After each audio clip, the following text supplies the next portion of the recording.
Así que vamos a dar paso a nuestra siguiente ponente, que es Sara Hussaini, quien nos va a hablar de la contraargumentación en la propaganda yihadista. Adelante, Sara. Hola, buenas. ¿Se ve bien? ¿Todo bien? ¿Se oye bien? Sí, Sí, perfecto. perfecto. Bueno, pues muchas gracias a todos y por supuesto a Paula y a Huberto por la oportunidad de participar en los talleres. Es la primera vez que participo y la verdad es que me está resultando de lo más interesante, así que muchísimas gracias. Como podéis ver por el título, mi presentación es sobre la contraargumentación en un contexto muy particular, la propaganda yihadista. Es un tema que empieza hace relativamente poco a trabajar y viene motivado por un interés genuino por los análisis empíricos en contextos específicos, sobre todo si tiene interés o repercusión social y bueno, cualquier aportación va a ser más que agradecida. El Observatorio Internacional de Estudios sobre Terrorismo señala que cada vez más los ataques yihadistas en Europa son perpetrados por personas autorradicalizadas que actúan en solitario. Estos comúnmente llamados lobos solitarios son los principales protagonistas desde hace varias décadas de un nuevo modelo de terrorismo islamista. La rentabilidad de este modelo, su eficacia y su apabullante alcance lo convierte en uno de los mayores desafíos que enfrenta la seguridad nacional de nuestros días, pues su principal herramienta radicalizadora es la propaganda y la captación online, la cual permite mantener la tensión terrorista en los países objetivos sin costes de personal o material y sin poner en riesgo o comprometer realmente sus estructuras, pero asegurando un alcance prácticamente global. Un ejemplo gráfico sobre la importancia de esta yihad mediática o media yihad es la imagen que ven en la diapositiva, en la cual, bajo el sello del Estado Islámico, se equipara la acción violenta, la narrativa y las nuevas tecnologías, representadas respectivamente por una bala, una pluma y un USB, dejando claro el valor y la importancia equivalente de las tres. El trabajo que presento hoy aquí intenta explorar esta yihad mediática desde un punto de vista argumentativo. Esta iniciativa se construye principalmente sobre el estudio empírico de diversos materiales utilizados por estas organizaciones, desde revistas y periódicos hasta vídeos, pasando por tweets o foros de Internet. A nivel de discurso, estos materiales persiguen varios objetivos, los cuales podemos englobar en dos de carácter general. Por una parte, generar miedo en los enemigos, ya sean estos gobiernos, civiles, organizaciones, etcétera. Y por otra parte, y esta es la que me interesa tratar, radicalizar y reclutar nuevos miembros a los que incitar o alentar a llevar acciones terroristas en pro de sus propios objetivos. Es por ello que el foco del estudio se sitúa en el papel de la contraargumentación en estos discursos. Muy brevemente, la contraargumentación remite a las relaciones de oposición entre argumentos.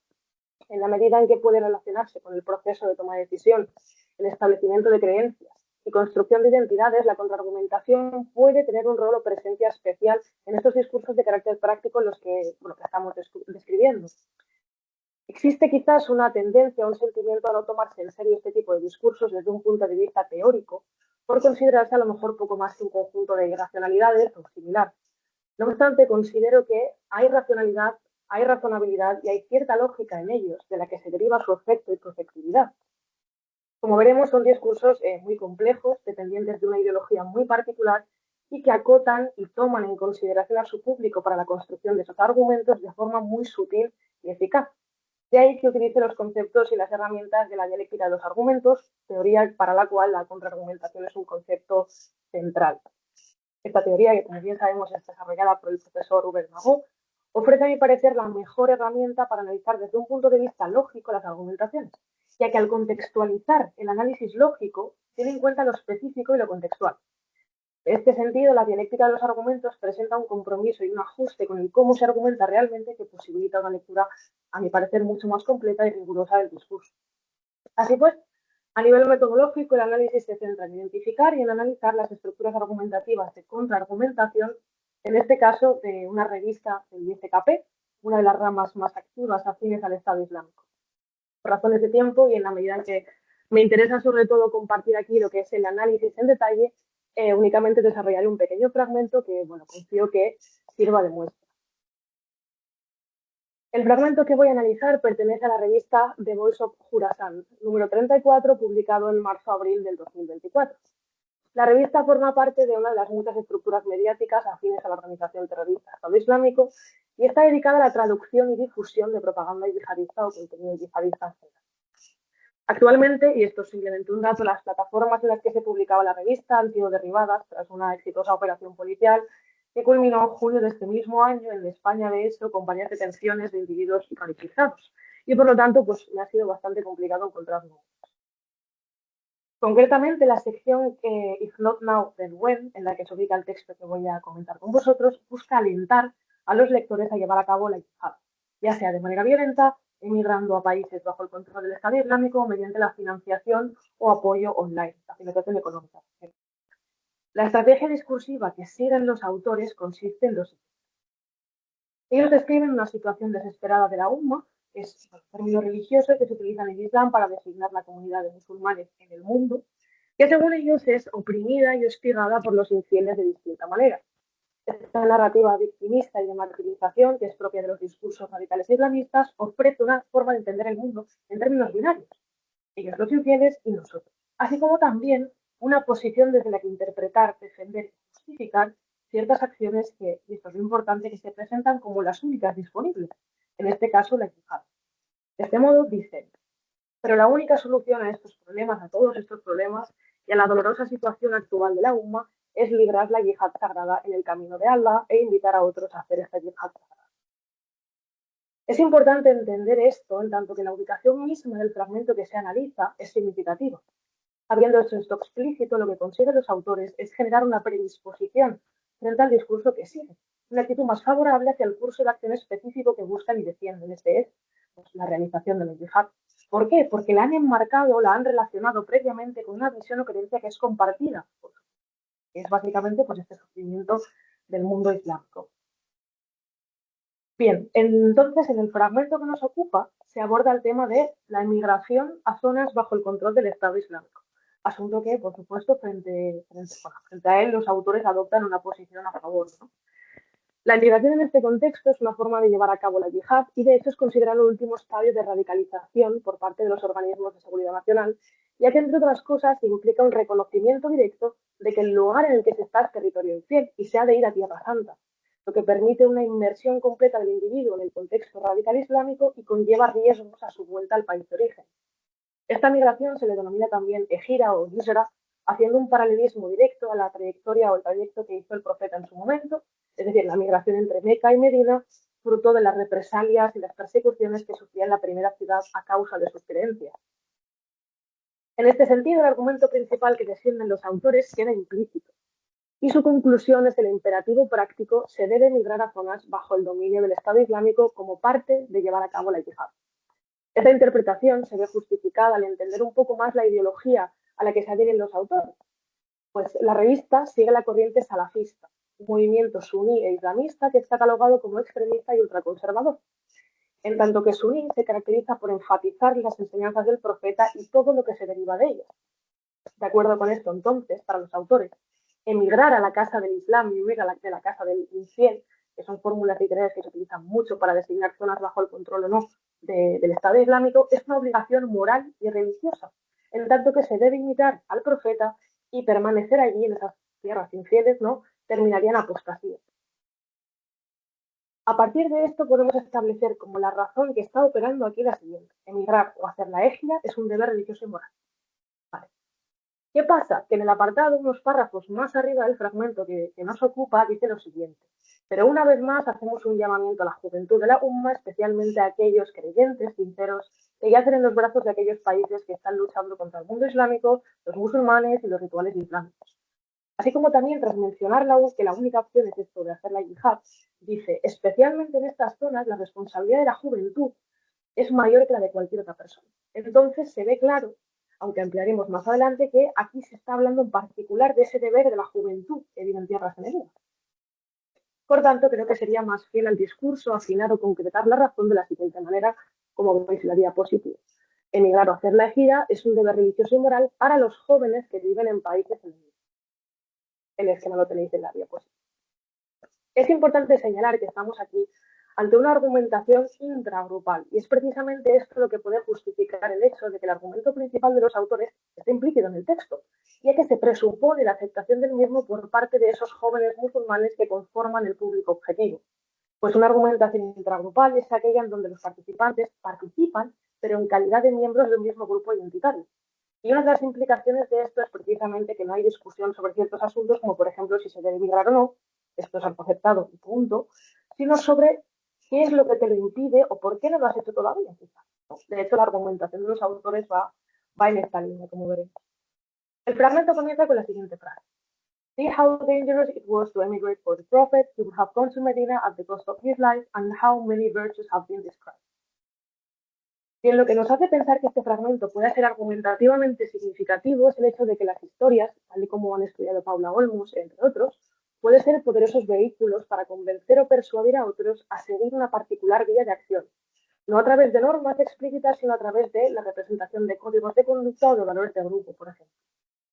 Esto es coherente con el hecho de que la historia que se narra aquí acerca de la ejida del profeta queda prácticamente reducida a una referencia, lo que supone la asunción deliberada por parte de los autores de que el público al que se dirigen conoce esta historia, sus detalles y lo que significa. Además, en el propio fragmento hay diversos elementos que nos pueden indicar este papel argumentativo. Por ejemplo, el imperativo sí, que apela al lector directamente al inicio de la oración.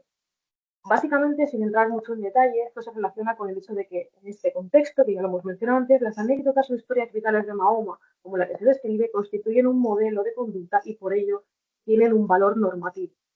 Entonces, interpelando al lector antes de introducir la historia, se está queriendo decir básicamente lo siguiente. En una situación X, el profeta actuó de esta manera, por lo tanto, en una situación semejante, hemos de actuar de igual manera, pues hay que emular la conducta del profeta. Continuando en esta línea, suele ser importante el cómo se presentan y narran las historias, pues dejan claro lo que pretenden en base a lo que enfatizan. Y en este caso, la mención a los riesgos y la confrontación con las virtudes como razones para emigrar nos puede dar una pista. Concretamente en el texto, el mensaje que se está transmitiendo, la clave de análisis, es que el profeta dio más peso a las virtudes o beneficios espirituales en la ejida que a los peligros o a los riesgos. En este sentido, el uso del condicional nos advierte de que Mahoma conocía los riesgos, era consciente de ellos, pero priorizó la recompensa. Podríamos entonces reformular, como veis en la diapositiva, la frase para expresar mejor esta pauta de conducta. Estas consideraciones nos llevan a pensar que la anécdota de Mahoma está funcionando aquí obviamente como una razón para algo, o lo que podríamos esperar de un argumento basado en un modelo. Sin entrar tampoco en detalle aquí, Perelman y Albrecht Vieta describen este tipo de argumentación en el Tratado de la Argumentación del 89 y dicen al respecto. La argumentación puede basarse tanto en la regla de justicia como en un modelo que se pide seguir. El valor atribuido a la persona que se reconoce previamente es la premisa de la que se extrae la conclusión que fomenta un determinado comportamiento.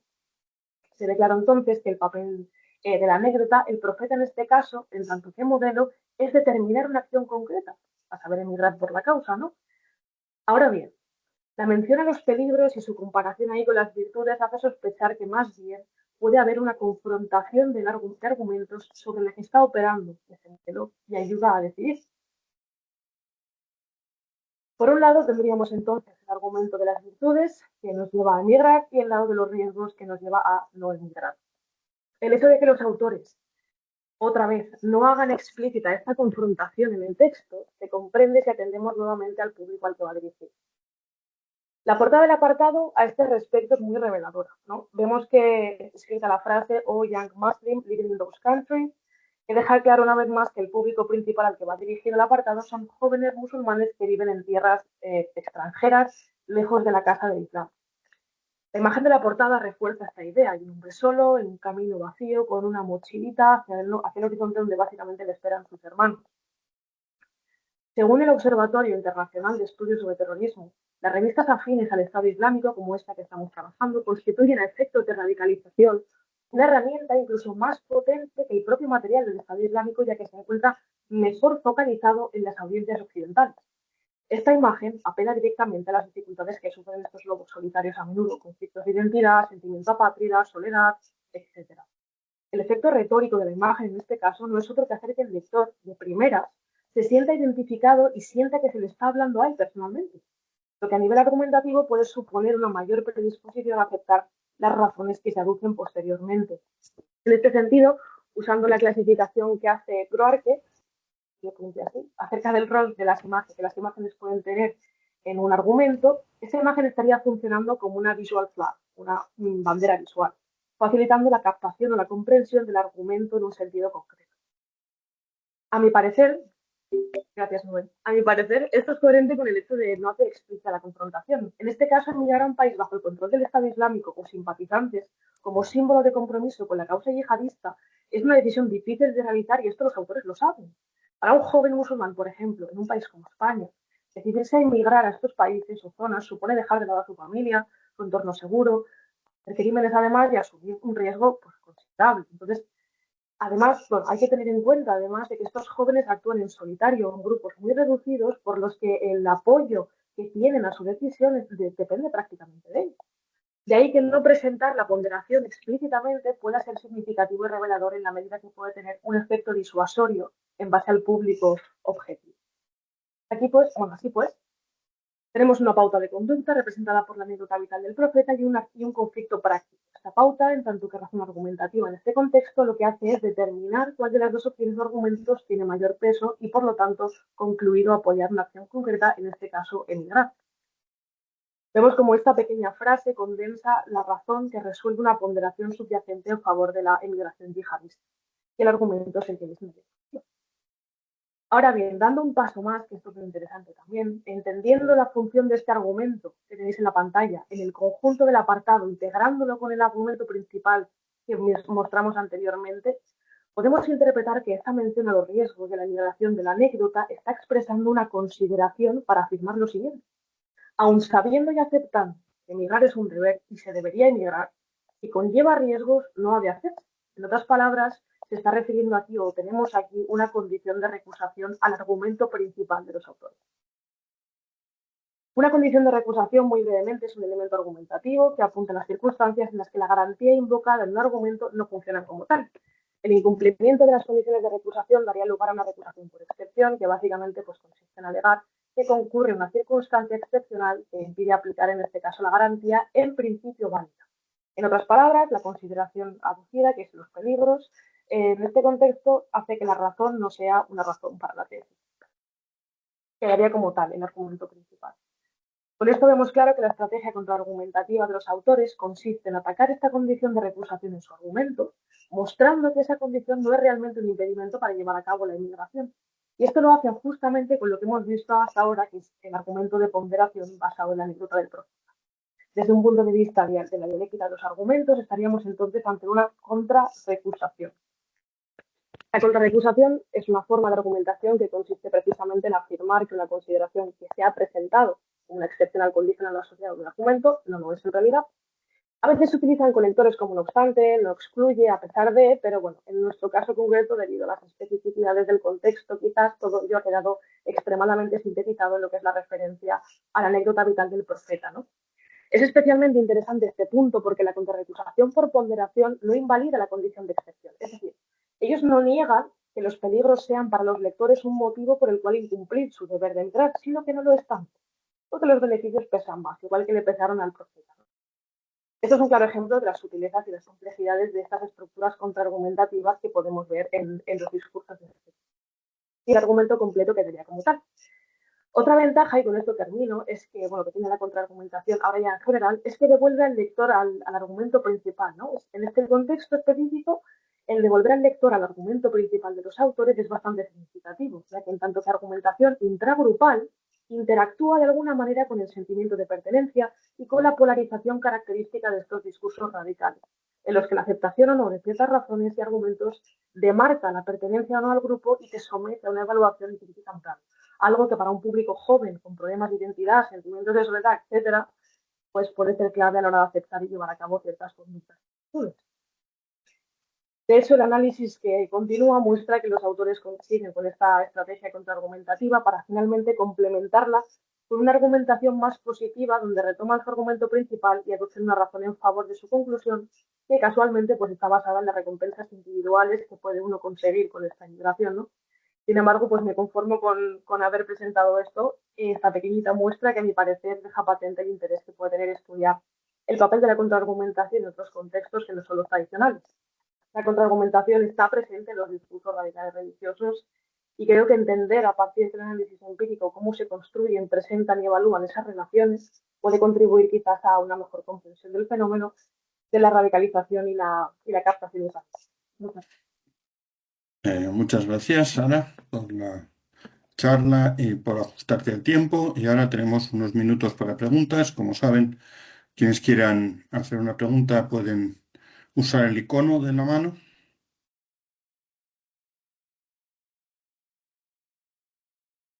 Si nadie por el momento hace una pregunta, sí, Álvaro. Muy bien, Álvaro Hola. y después Joaquín. Adelante, Álvaro. Muchas gracias, Sara, ¿eh? Me gustó mucho el tema. Em, una de las cosas que hablabas al principio sobre este tipo de propagandas que tenía dos factores, ¿no? Uno era generar miedo y otro era radicalizar. Em, hay gente como Catherine Helberg que han trabajado mucho en diferenciar este tipo de discursos de discursos radicales de discursos extremistas, ¿no? Em, una de las ideas es que este tipo de discursos radicales, radicalizados de, de ciertos ámbitos religiosos, pues se fundamentan en creencias religiosas que pasan por sin cuestionarse ni nada. Tú aquí has identificado el tema de la argumentación intergrupal como algo crítico para este tipo de argumentación, ¿no? Eh, Mi pregunta es si no consideras este tipo de mensaje también como dirigido a el público en general, como una creación de la identidad de las personas que se identifican como lobos solitarios o la parte que es allegada a este tipo de creencias. Es decir, ¿crees que únicamente el público objetivo son aquellos potenciales lobos solitarios o si crees que es algo también dirigido al resto de sociedad para construir esos enemigos? Pues a ver, yo te diría que este apartado en concreto es un apartado que es muy cantoso, si se me permite la expresión coloquial. Va completamente dedicado a gente joven que pueda perpetrar atentados básicamente de cualquier forma, que pueda financiar económicamente las acciones terroristas. Entonces, en este apartado en específico sí que diría que el público objetivo es esta gente joven, estos lobos solitarios, ¿no? Luego hay otros apartados en la revista, y hay apartados que van dedicados a la mujer en general. Te podrás imaginar un poco qué clase de discurso se emite. Pero luego también hay otro dedicado a los musulmanes en general. O sea, esta gente tiene una lucha no solo contra los infieles, pero gente que es atea o otras religiones, sino también una lucha interna con los propios musulmanes. Es decir, ellos distinguen su Islam particular como el mejor Islam y el único verdadero, básicamente. Entonces también hay apartados que están específicamente dedicados y además se nota por fórmulas que utilizan a este subgrupo, ¿no? Que ellos identifican como el resto de musulmanes que no son musulmanes, de verdad. Lo que no diría en ningún momento, y no sé si con esto te he respondido a tu pregunta, es que se dirigen estos discursos a un público general. No tienen la intención. Ellos asumen una cantidad brutal de contenido que es básicamente aceptado por los musulmanes en general o como mínimo conocido y les da igual básicamente el resto porque son sus enemigos, precisamente no están dirigidos a convencerles a ellos. Muy bien, Joaquín. Gracias por la pregunta, por cierto. Adelante, Joaquín. Eh, sí, sí se escucha, sí, ¿verdad? Bueno, primero me gustaría felicitarte, Sara. Me parece un ejercicio muy interesante y bueno, siempre celebro que se tomen textos reales y más allá de su complejidad. Mi pregunta es más sobre el proceso de diagramación, porque de cuando en cuando parecía que utilizabas más bien algunos elementos retóricos en el sentido de voy a reconstruir en función del auditorio al que va dirigido. Y mi pregunta es, dado que la dialéctica de los argumentos, sin hacer referencia al auditorio al que va dirigido, solamente con los marcadores argumentativos, operadores y conectores, se puede reconstruir y ya después se podría ver, hacer otro tipo de evaluaciones retóricas o dialécticas, si lo hiciste así o también en el momento de reconstrucción utilizaste elementos retóricos. Muchas gracias. Uy, gracias a ti. Pues yo creo que básicamente ha sido algo un poco más natural, ¿no? O sea, la principal intención era describir. O sea, la visión de la dialéctica obviamente es descriptivista, entonces en tanto que he identificado este objetivo, pues no lo he identificado, lo han dicho ellos también, ¿no? Pero el público objetivo es esta gente, y en tanto que estos argumentos que señalo, la mayoría son implícitos, he intentado ajustarme de la mejor manera posible a esa, tanto a la intención de los autores que se ha dejado ver en el texto, como al público al que tarjetean o al que hacen objetivo que también se puede extraer del texto. Como señalaron en la charla, no solamente he utilizado el propio fragmento, obviamente, sino que además he leído todo un apartado y he utilizado cosas que están después o cosas que están antes, y ya no solo eso, sino también de la revista en general y otra información de otras fuentes quizás. Entonces, sí, he añadido, las cosas que están añadidas son de cosecha propia en ese sentido, son elementos retóricos, pero están basados en información que creo que he podido extraer del propio texto, que al final es la fuente principal, ¿no? No sé si he respondido a tu pregunta. Bueno, pues tenemos tiempo para una última pregunta, Yulder. Sí, Sara, muchas gracias por la presentación, resultó muy interesante. Quiero preguntar por la imagen, por la función de la imagen, y quiero preguntarte por la imagen porque he tenido la impresión de que la dialéctica argumental como que tiene lugar en la fase de la argumentación, de la discusión, digamos, en la confrontación, en la apertura, en la clausura. Y aquí la imagen no tengo yo claro a qué fase correspondería.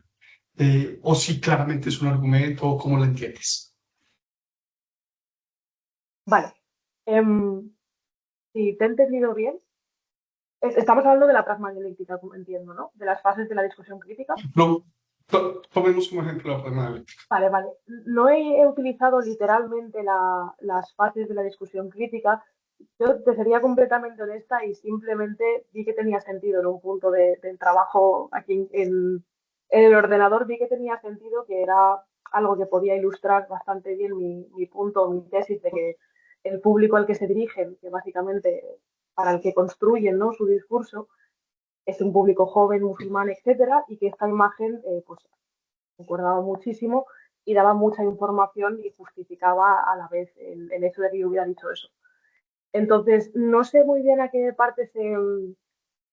a qué fase se podría encajar de la discusión crítica. Quizás a la fase de apertura puede ser donde se establecen a lo mejor ciertas bases y ciertas ideas que luego ayudan en la fase de discusión y que no se presuponen, ¿no? Pero no lo sé, la verdad, tendría que mirarlo con más detenimiento. Muchas gracias. No, aquí, muchas gracias. Bueno, pues muchas gracias. Entonces, si puedes dejar de compartir, Sara, para que demos paso a nuestro